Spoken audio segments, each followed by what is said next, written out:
Hi Charlotte, welcome to Ripping Up the Rulebook podcast series hosted by Culture Minds, where we like to talk about challenging the status quo and ripping up conventional wisdom around leadership in organisations. Talk to us a little bit about who you are and where you come from. Oh, well, thank you for having me, first of all. I'm Charlotte. I am a business owner of the Workplace Collective. The Workplace Collective is a psychology-based training development organisation. We take traditional corporate learning interventions and we create a bridge between those and the world of psychology. So I work with a number of organisational and performance psychologists who, if underwriting were a thing in training, they underwrite our content to give our audience practical human behaviour-based skills to help them navigate their performance at work. I wish I'd had some of that earlier on in my career. When I was first in leadership roles, I had lots of off-the-shelf training. I was an accidental manager who was put into a role because of my skill as a salesperson, perhaps at that point, but not for my skills as a leader. And despite lots and lots of training courses over the years, actually it wasn't until I had some coaching, some work with a therapist and bits and pieces that I really started to build my own self-awareness, emotional regulation and those sorts of things. So now, having built my own business, that's what I hope to do, following quite a successful career working with a much, much larger team over the years, but I wish I had some of those skills then. Having known you and your business, I know that what you do is not off-the-shelf packages of training solutions. You really do get to the heart of organisational behaviour. So where you are delivering and designing your content, it's having a real meaningful impact back into that organisation. Yeah, it's probably quite person-centred approach. We don't do much accredited or off-the-shelf in terms of the programs that we offer. It's very much tailored at who we are as people, and the people that come into our training rooms are all seen individually, but many of them share some of the same self-limiting beliefs or blind spots or barriers. So we hope to work with them over a period of time to unblock some of that. That's interesting you talk about that, because on another episode we have the conversation around imposter syndrome and how it's quite prevalent. So what you're talking there resonates with a lot of the other discussions we've been having with other people. But I'm really interested to understand from your perspective, Charlotte, what leadership development role doesn't actually change behaviour despite heavy investment. Yeah, so goodness me, what organisations must be spending, I had the numbers at one time, on different leadership development programmes, both written within organisations, brought in separately, accredited programmes, things through universities, all sorts of wonderful courses available to people. I suppose controversial point would be, when will you ever discover the real return on investment of those if personal development doesn't come first?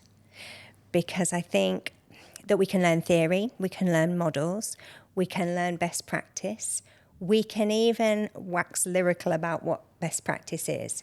But when you're in the heat of a difficult conversation or feeling a bit blindsided by a colleague or a certain action that you've witnessed, there's something else driving that behaviour. Yeah. So where's the margin between stimulus and response, and how do you manage that, and what practical skills from a psychological lens could you deploy to better manage what you experience so that your theory that you've learned actually gets to play out? So what you're saying there is move away from the blanket training approach, rolling out the same course to a wide audience, because it's not going to have a meaningful impact unless you get to the heart of where that individual personal development need is. Yeah, I guess I open quite a lot of the programs that I deliver, which are all kind of short, sharp behaviour programs, I guess, around, a lot of them around building confidence and building emotional intelligence. Not what is emotional intelligence, but how do I improve my own? That would be our approach to how we accommodate the learners that we work with. But I open each one of those by saying, so come on then, you can probably tell me what letters you are, what colour you are. You can probably tell me about Maslow's hierarchy of needs and every other theory, all of which is fascinating. And people do, of course, get great value from learning those concepts and learning a little bit about themselves through psychometric testing and all sorts of things. But so what?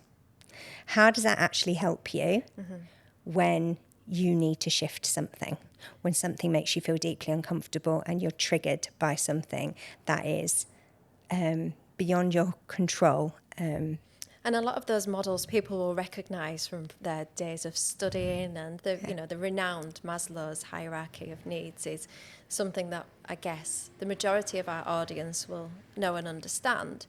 But it's that translation of, well, how does that apply to how I show up as a leader? How do I bring that into practice? And I can guarantee in that heat of the moment, that person's not thinking about Maslow's hierarchy of needs. Absolutely not. They go to their default behavioural style.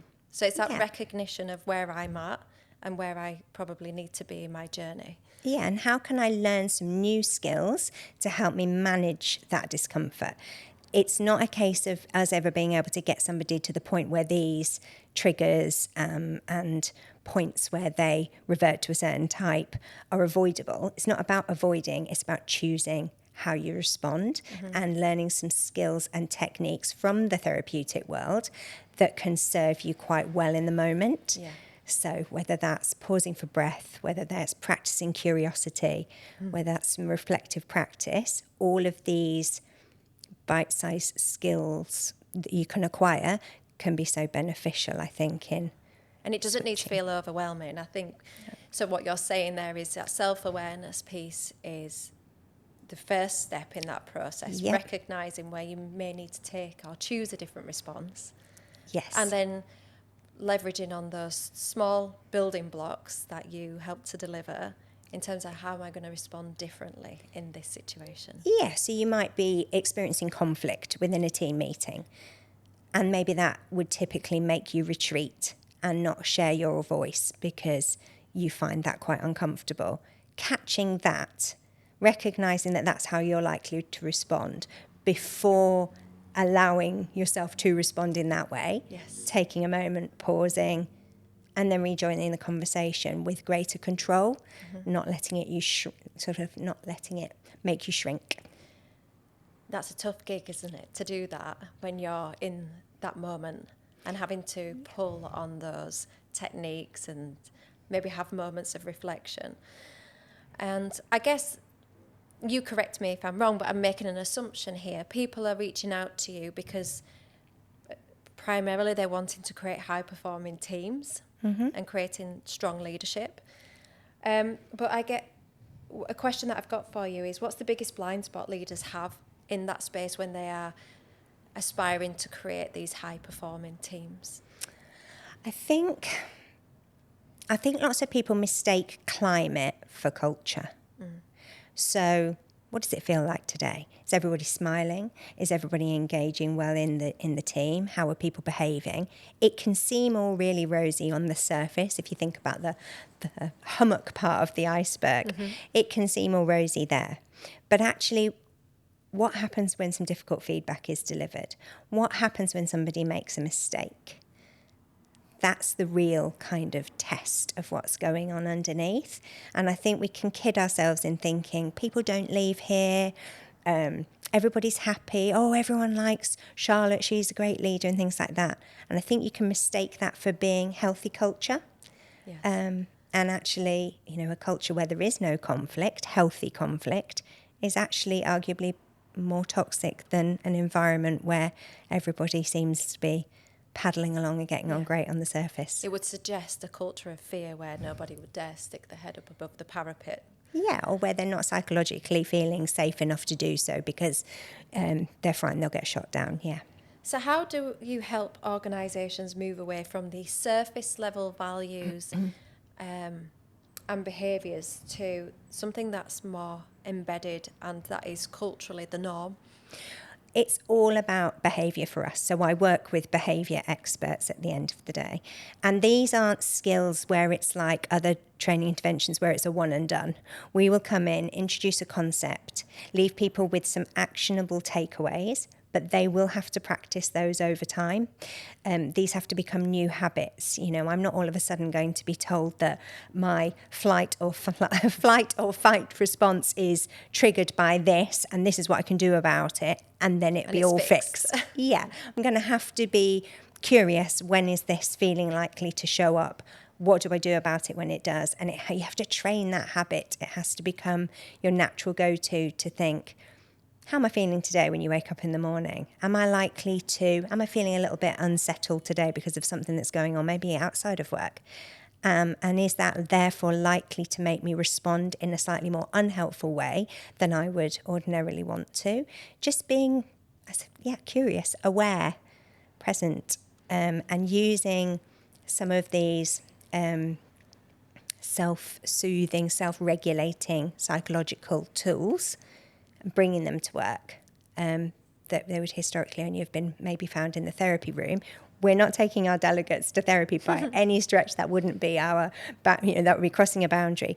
But there's a lot of skills acquisition that can be pulled across from that world into what we do and experience every day that can be helpful. And I guess it's organisations that are allowing the space for their leaders to hold the mirror up and have that moment of, let's really have an honest discussion or reflection around where we're showing up really well and actually where we could get better. Yes, definitely. It's not what's sort of dictated, but what's demonstrated, I guess. It's not saying what values are, it's living them out every day. It's all about the being and less about the saying. Yeah. Actions rather than words. Yeah, absolutely. Otherwise you contradict yourself. So many leaders will have such great understanding and ideas about even their personal values and what they deem to be important, and be completely unaware of the fact that they're contradicting in their own behaviour what they say they hold dear. So we do need that mirror. Yeah, absolutely. And that's where you see your more progressive organisations that are going to be more successful if they take that time to make their investment in their own development. Yeah. What do you see as an old limiting rule or trait within leadership teams that if you could rip up and get rid of, what would it be? What, like a myth, if you like, about... Or a behaviour or a mindset, perhaps, of trying to move away from conventional thinking and leadership to something that you see as progressive and having an overall positive impact back into the organisation? I think you hear all the time culture starts at the top. I don't buy that. Agreed. Culture is the lived experience of everybody every day. It's what happens when we get a complaint. It's what happens when half a team's off for a week. It's how we respond in those really stretching moments when we're under financial pressure and those sorts of things. It's at every level of the organisation. I do absolutely believe that the behaviours at the very top and how those behaviours affect what happens within organisations is critical. Huge influence on culture. Yeah, absolutely. So I do really believe that the behaviours coming from the top and whether they contradict what you're trying to achieve is absolutely relevant. But I think to say that culture comes from the top and flows down perfectly is absolutely not the case, and probably gives middle tier leaders and other people not sufficient amount of accountability for the impact that they can have on culture themselves. And that's a common theme that I've seen with different organisations I've worked with in the past, where they have that mindset of, okay, we say what the culture is, so therefore it is. And actually it's not. And the most engaged and overall successful organisations are where they create a culture of community, where everyone's accountable for culture. That's not a new thing. Leaders are the visionaries and they set the direction, but actually culture is formulated by many micro behaviours and decisions across the entire organisation, Yeah. but has influence from leadership through their behaviours. Yeah, and make it clear for people. So I think about my business is still growing, but we talk a lot about what our values are, but we talk about them in terms of our behaviours. So we will say, because people matter. What does that mean? Yeah. You'll see that if someone's struggling, we're going to check in on them, not before they ask for help. Absolutely. We'll automatically do that. We'll be checking in to make sure they're all right. Integrity in all we do means that we will do something even at a cost to ourselves because it's the right thing to do. So there's demonstrable evidence all over the place of lived values in the form of behaviours. And it would be very easy for us to explain, and is easy for us to explain to anybody joining our team, what that looks like on Tuesday morning when the printer's not working and there's a queue of delegates in reception or whatever else. It's so true, and that's why Culture Minds is called what it is, because culture is born through a mindset, through chosen behaviours. And if an organisation hasn't articulated what those behaviours are in their DNA, then there is an interpretation that can be different across the organisation, across leadership.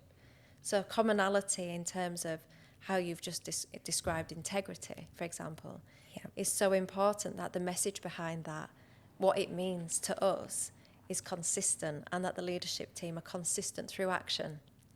Absolutely. It's like when organisations say, oh, trust is one of our values, but then something goes wrong and everybody's covering it up and trying to scrabble around to protect themselves rather than lean into the mistake and do the right thing because there's trust that it's going to be handled in the right way, even when uncomfortable. Definitely. Yeah. And I know this is probably an obvious question to the majority of our audience, but why is it even important? Why are we even having this conversation? Because I think there has been historically a lack of awareness around how significant values alignment is for recruitment strategies, for retaining good people and talent, for developing future talent and leaders, for people's health and well-being.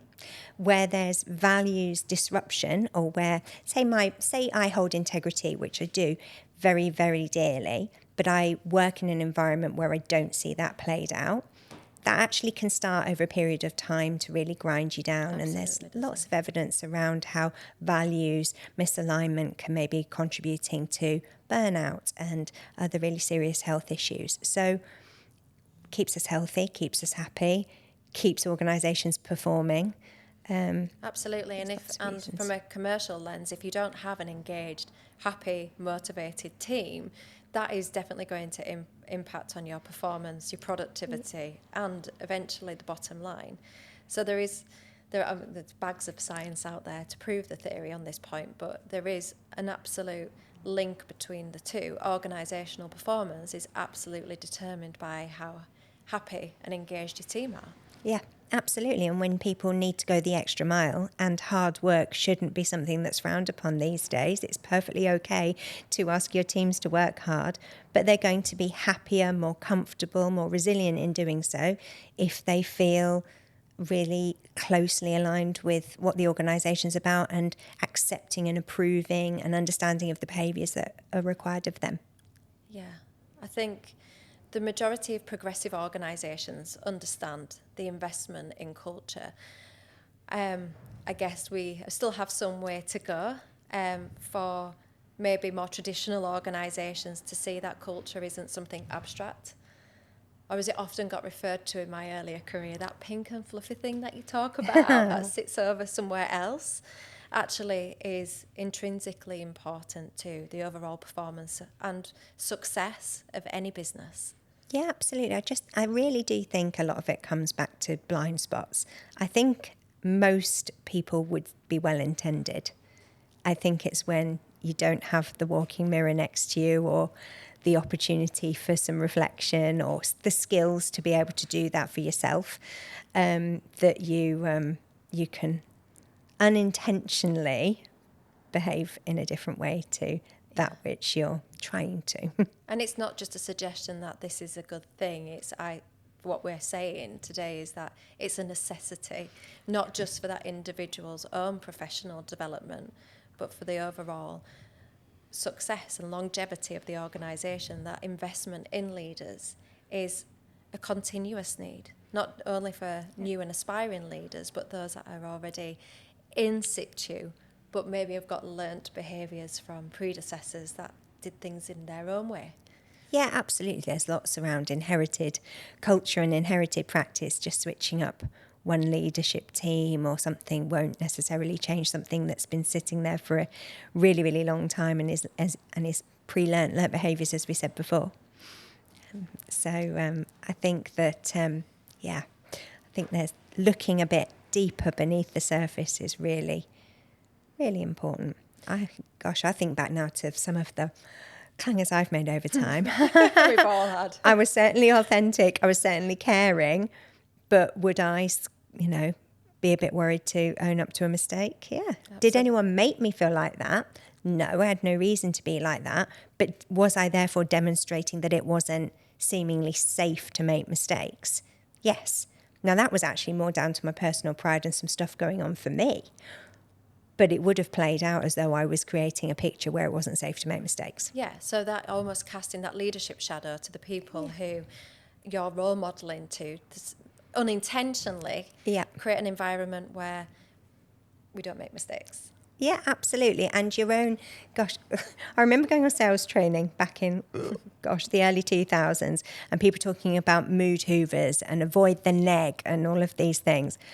And I remember thinking, oh, yes, I'm like that, because I was somebody that really didn't like bad atmospheres and draining mood, and I would actively avoid that, and I wouldn't lean into it. I would think, oh, how can I fix this? How can I make everybody better? Rather than just saying, help me understand why you're not feeling happy today.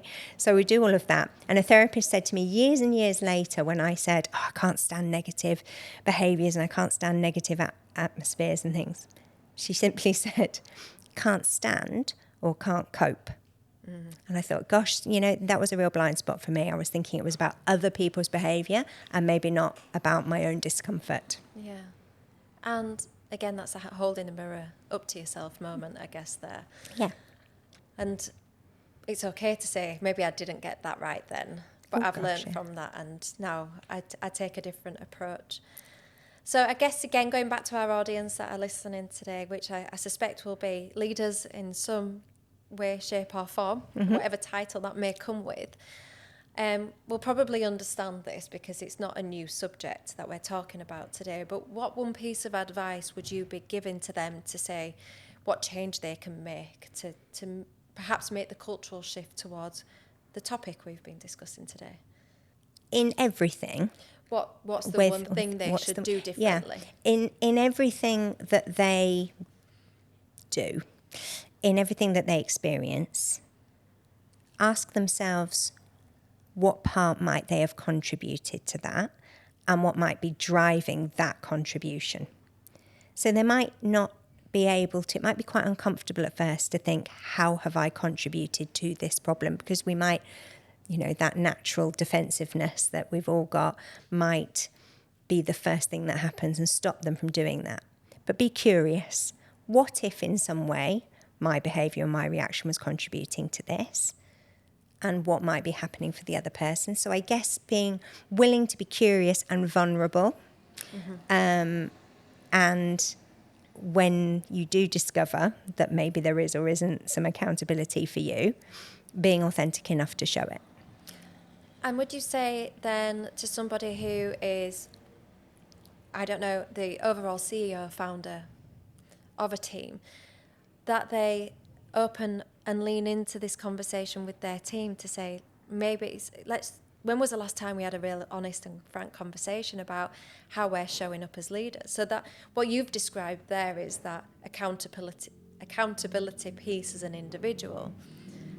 But is there a wider responsibility to the overall leader, the overall accountable, to create that safe space where actually I can have this conversation and it not be at a detriment or impactful to me or my career?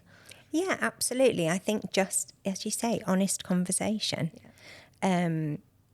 creating space for people to reflect and share, and whether it's wrong or right, whether it's a mistake or not, making it okay to talk about that without repercussion. Because once you've established that psychological safety basis, and that's often done through modelling that behaviour, just like everything else that we've talked about. Yeah. If you can model a willingness to look inwardly, then you're making it permissible for everybody in your team to do the same. Yeah. And you're diffusing that deflect and shield behaviour that often is, I find, the biggest barrier to people being able to spot their own unhelpful responses and be able to reshape them or self-regulate a little bit better. We can do it in relationships sometimes, by saying, there's always two sides. I don't think that's too far from the truth, whether you agree with the other side or not. I think being willing to look at your own part and where that comes from and what's driven that and what's caused it and what you can do about it. I agree. I think, and then being real about that, I think is very helpful. Yeah. And I guess just to summarise, it's being okay with not ever being the finished article as a leader, actually, that there's always room for growth. Yeah. And there's always opportunities for reflection and, that investment in yourself. It should be a continuous piece. Oh, it doesn't absolutely. end when you reach a certain level or title. Actually, it's probably when you do assume those responsible positions that now is the time to make the investment if you're not already. Oh, yeah, absolutely. It requires continuous work and practice. As I said before, we use a lovely metaphor of a bus. And we say that our participants, we ask them to imagine themselves as a bus. And we have lots of passengers that we load onto the bus. And we help them to manage the passenger voice and to stop the passengers from trying to take hold of the wheel and to reorder them. But ultimately, to learn to love the passengers that they carry, but be curious about when sometimes they try to grab hold of the steering wheel and what makes them do that and how to reorder them with helpful evidence. So there's lots of, as I say, good psychology that can help us reorder those responses, but we can't do that if we aren't willing to accept and recognise that they might be there in the first place. Yeah. Show up with some vulnerability and be okay with that. Yeah. And I guess that's why the work that you do is so meaningful and impactful, because it's based on the psychology of those individuals as opposed to just theory models. Yeah, like practical tools that you can put into play all of the time, recognising and writing down your achievements, celebrating your personal successes. You might need that evidence one day when you're feeling that you're lacking in confidence. Yeah. Great advice, Charlotte. Thank you. Well, it's been wonderful talking to you today on the series. Thank you for joining us. Thank I you. hope you've enjoyed it. I have very much. Thanks for having me.